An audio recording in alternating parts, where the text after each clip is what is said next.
Today we're walking through Disneyland Paris as I talk to you. I think we take a break from the videos I usually do, and I do a motivational video for you guys because, you know, I get down in the dumps, I get in my head, or I used to, and it took years of basically doing the same thing over and over again, getting consistent to get results, and there's up days and there's down days. And so here's my motivational video to you and how I've motivated myself the last 15 years to keep going. And this is huge because I'm not going to give you some, you know, cliche motivational speech. I'm going to tell you how it is, but a lot of times when people tell you how it actually is, it's very motivating because I can get in my head and I can get down in the dumps and I can think I'm failing. I can think all these things. It's kind of the cross we bear as an entrepreneur. We have up days, we have down days. It's a roller coaster, right? I'm going to give it to you straight, and you're probably doing much better than you think. Passion for me has kept me going. Grit has kept me going this entire time, but at the end of the day, sometimes it's not enough. So I have to continue to show up until I find it again. Consistency is key. By coming in day after day, sometimes you can be in the same place for weeks, months, years, and a lot of people just give up. They'll give up when they're right there, about to hit it, about to win it. And the guys that have stayed consistent, they stayed in the game, they pop. Because there isn't some magic secret that people aren't sharing with us to be successful. I'm sharing. Literally, the only thing that I do, and the thing you probably do or should be doing, is I show up every day no matter what my head tells me, no matter what's going on, no matter if I feel sick. That's my job as an entrepreneur, as a business owner. That's what I signed up to do. Is I signed up to be consistent and show up every day, even when my team won't, even when I don't feel like it. I need to show up every day. I need to be consistent, and that is how you win. Consistency. Now we're under the Eiffel Tower. Sorry guys, it was way too loud at Disneyland, so we left, look at the Eiffel Tower, and, you know, through consistency, look, I don't recommend this, but I understand if you want to do the path I did. I didn't take a vacation for like 7 years. I didn't go anywhere. I mean, aside from when my family made me leave for a couple days, or I had to go somewhere, like there's no non-negotiable. I did not take a vacation. I worked 24 hours a day, 18 hours, every hour's a week I worked. And so that was my consistency, is I just showed up. And in the beginning I didn't know a lot, but I showed up and I wanted to learn and I wanted to better myself and I wanted to build a business, and I showed up every day. I've said this before and I'll say it again. If it's your first time hearing me say it, I say it in a lot of my videos. I'm not the smartest, I'm not a genius. I just show up every day and I work harder than the next guy. And through that consistency, through being consistent, I was able to stand still in time like it felt. That's how it felt. But everything came together after years, and it became all worth it. And now I'm talking to you guys in a different country. And it's all because I was consistent, and I still show up every day. I still show up every day. I work harder than the next guy. I put my all into it. I'm passionate about it. I lead my team. I lead by example. And I'm just consistent, man. That's it. I'm just consistent. You don't need a new product. You don't need a new service. While it is important to have new in this extremely consumer-driven world, you just need better execution. You need to execute. You need to execute fast. You need to execute better.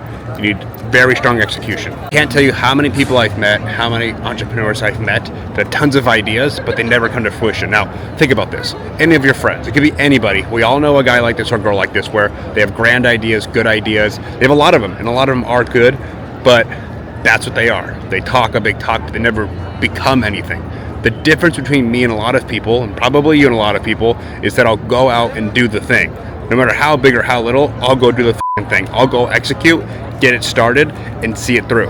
And likewise, I know so many people that had groundbreaking ideas that never executed. And again, going back to consistency, I executed, I was consistent, and I beat them. Have you ever heard that expression, when talent doesn't work, hard work beats talent? Something like that. It's true, because people can have great ideas, be talented, but if they don't show up every day, they don't execute on their goals, it never goes anywhere. And that's why I'm not afraid to say I don't know it all, but I'll work you. I'll execute you 100%, 100%. So you need to execute. So when you have that idea, when you have that thing, when you want to see something through, you need to go every single day and execute on it. I remember years ago, I figured out a product that I wanted to launch, and no one was really doing it. In fact, a lot of people were in fear, and I'm gonna be honest, like, I was in a little fear too. I didn't know if it was gonna be successful, and I put my all into it. Like, literally, I've told this story before where for a few months, every single Friday, I would empty out my bank account, put it all into this new offering. And I was all about execution. I was all about getting it into the hands of my customers. I was all about, I don't care about the pushback. I don't care about distractions. Like, I want to execute on this goal. I know this will be revolutionary. And it wasn't even like a crazy idea. It was a new offering that I had basically wanted to come out with. And I didn't reinvent anything, nothing. I just saw an opportunity and I ran with it. And it was scary. Every single Friday, can you imagine believing in something where you take every dollar out of your business? Now, I paid my employees, I paid my rent, all that stuff. Every single cent that was left, I dumped into this new product offering. And for months, I made sure I got it into the hands of customers, of people that I knew could do well with the product. I sent samples, I made phone calls, I made Facebook posts, I sent emails, I did everything I could to prop this product up, and we became one of the largest product offerings in this category. As a matter of fact, we're one of the first big ones ever, because I started with just an idea, a few $1,000s, and it grew into a $200 million business. And that's because I executed every day. Next time you're feeling sorry for yourself, or you don't have enough, or you're tired, think about that. People were pushing back. No one knew how good it was going to do, but I believed it in my core. I motivated myself. I showed up every day because I believed in the vision that I had. Not everyone's going to believe. People are going to push back. People are going to be in fear, but you need to execute. That's the difference in the world between winners and people that don't win. Is the winners, they take action and they execute. Have you ever heard the expression, the head is heavy that carries the crown? Well, it's true, man. Leadership is lonely. Being on top is lonely. And it's not like no one wants to be your friend. You find yourself too busy to have friendships. You find that people want to use you. Like, a lot of the times, I don't really know who's around me to be around me, if that makes any sense. Like, who likes me for me? And I've been stabbed in the back. You know, I have a family and I want to spend whatever free time I have with them. And so it is a very lonely path, and you're going to be misunderstood. People are not going to understand why you're working so hard. People don't understand why you're working 80, 90, 100, 120 hours a week. It is lonely being the leader, 100%. I'm not going to sugarcoat it. It sucks sometimes. You have to hire people. You have to fire people. You have to deal with people when something traumatic happens. I just had an employee, something traumatic happens to them, and I need them, of course, but I care about them. And I have to carry it on. If this thing had happened to me, I'd have to carry on. When the business takes a hit, I need to make sure my people are paid. When I'm going through some fear because a regulation or a law or something, I have to make sure that I solve that for my employees. And no one really knows the bad or the good. Really, we try to share the good, but no one truly knows. There's been plenty of times of business where I had to make a controversial decision. I've had to lay people off. It's just the way business works. And I've gotten screamed at. I'm not asking for pity. I'm not asking for forgiveness. Like, it is what it is. But I've had to make those decisions, and you probably have had to too, or will have to soon. And it's just, you have to get thick skin, man. You have to, 100%, because making these decisions require a bit of loneliness. And as sad as it is to go through that, it's sad for them too. You're literally changing their life. You're making a life-changing decision that affects people.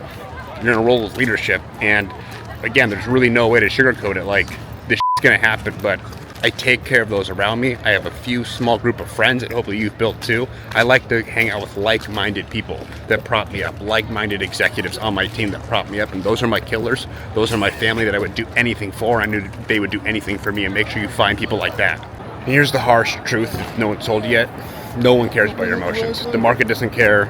Employees don't truly care. No one really cares about your emotions. And so with that being true, it's okay to feel your emotions. It's okay to acknowledge them. But to be a top performer, to be a leader, it's just, you're going to have to find an outlet, man or woman. You're going to have to find an outlet. Like, it's truth. Like I have Fridays for myself. Yes, I'm working. Yes, my phone is on. Yes, I'm doing stuff. But I go get an IV. I go do physical therapy, I talk to a therapist, I have a group of friends I talk to, and I make sure that I reset my mind, body, and spirit on Fridays, because the market does not care about your emotions. It cares about value. Your employees care about tools. They care about value. They have investors or shareholders. They don't care. They would care about shareholder value and profits. And so that's why the hardest thing I'm going to say to this video is your emotions will not help you win. Now, what is important is, how do your customers feel about your product or service after interacting with you? A lot of sales, if not all sales, is done on emotion. So you do want to deliver value. You want people to feel emotions when they interact with your business and get your product or service. But to do that, to be at the top of your game, top performers, we don't go in sad. We don't go in feeling mad. Yes, I feel those emotions. Yes, I feel sad. Yes, I feel mad. I get it. I understand. There's times that are hard. But 99% of the time, if you come to me as a customer, as a client, as a partner, as a employee, you won't see my emotions. You'll see optimism. 100%. You'll see optimism, you'll see the vision, you'll see me executing, you'll see me be consistent. That's part of that consistency and executing that I was talking about. When I walk into work, when I take the phone call, I'm already in the mindset of, okay, I'm the leader, I'm the CEO, here's what I have to do. I am genuinely Captain Optimism. Like, any of my staff need to lean on me, my partners need to lean on me, my clients need to lean on me. I always try to give them optimism and not be a pessimist, because pessimism leads to uncreativity, non-production. It leads to just not getting things done. And so I try to be the biggest optimist and solution seeker, because if I demand solutions of my staff, I want to also provide solutions. Now, I share this stuff with you guys because it's stuff that I've learned, that I failed at too. There's been plenty of times, especially my early career, where I let my emotions get the best of me. And what I figured out is fear. Okay, so fear is debilitating and it's not real. And so there was time in my career that for a week I couldn't figure out how to get past this problem I was having. Now, one thing about problems is once you figure out one, if you're the boss, another one comes. That's our job. But anyways, I would get stuck and I would get paralysis and I wouldn't be able to move past this. And what I found out is when I took action, when I started moving my feet, when I started making decisions, albeit I'm not saying horrendous wrong decisions, it might have not been the right decision, but once I was able to get back up, put my emotions aside and say, yes, I understand I'm in a bit of fear, but I'm going to go ahead and make decisions. I'm going to take actions to improve my business, to move forward, to get past this thing, to find a solution. A solution always came. It might not have been the one that I wanted or one I expected, but because I was able to take action and make decisions, things started happening again, thus leading to a solution, and I made it past it, and nothing has stopped me from running my business yet. Now, if I lay down and let my emotions run me, and I get in fear, yeah, we could be f***ed. Now, a lot of times you could feel pressure, you could feel stress because you don't have systems in place and you're scaling too fast. So let's say you're showing up consistently, you're killing it, but you don't understand why things keep breaking. And this has happened to me before where I've grown way too fast, I didn't have systems in place, my culture got mismanaged, I ran out of inventory, I didn't have the right systems in place, and it just f***ed everything up. And so that's why it's so important that I tell you guys this in my other videos, that you have a good foundation to move forward on. That's the only way that you're gonna be able to scale quickly. It's the only way you're gonna be able to scale cleanly and not have major issues. But here's the thing though, stuff will still break. But the difference is now you have systems in place, so when these things happen, you can nip it in the bud quickly. There's nothing worse than scaling and having fall apart when you don't have eyes on it and you don't know what's happening. So the mantra I like to live by, or the thing I like to think about, is I want to build for where I'm going, not what I have. That's the only way that we're going to be able to win. That's the only way that you're going to be able to scale. When you have this scale, when you have this foundation, when you have this systems in place, what's going to happen is you're going to start having data. And here's why data is important, and it matches with all the other topics I was talking about. And for a minute there, you might have been like, oh, dude, we're talking about scaling now? What happened to this motivational video? Well, the reason I brought it up is because there's been so many times where I've built foundations, I've built systems, I've had documentation, and I was like, okay, where did I go wrong? And I go look at the data. What my mind says, my emotions, how you feel, all that. I go back and I look at the data. I look at the proof of plan of what I'm building and where we're going. And it shows me an insight to what we have built, what we're doing right, where we can change trajectory, and I can make decisions based on logic. If you take all these things, what it's going to lead to is a huge empowerment of you being able to make decisions with logic, not emotions. It'll allow you to build a team, build a culture, and come in every day and be optimistic, because here's the thing. You have consistency. You have data now. You have a foundation. You understand that being in fear isn't going to get you past your problems. We understand all that. So we're going to be consistent. We're going to execute every single day. Because I'm going to tell you right now, there are so many people that have failed to execute, that have failed to build systems, that have failed to track data and make decisions, rash decisions based on how they feel. Making quick decisions is not bad. Making rash decisions based on your feel is bad. People like me, people like you, that are successful because we came in, we got the job done when no one else would. Thanks for watching my vlog. Thanks for coming back if you're back. I give away cars every 100,000 subscribers. I give away a car. We're approaching 300,000. Easy to join. All you have to do is like, comment, enable notifications, and ask me questions. Ask down below what you want to hear from me. Tell me you're in. Tell me what kind of car you want. I don't really care. Tell me where I got it wrong. Tell me something more inspirational. I don't know. Let me know. Thanks, guys.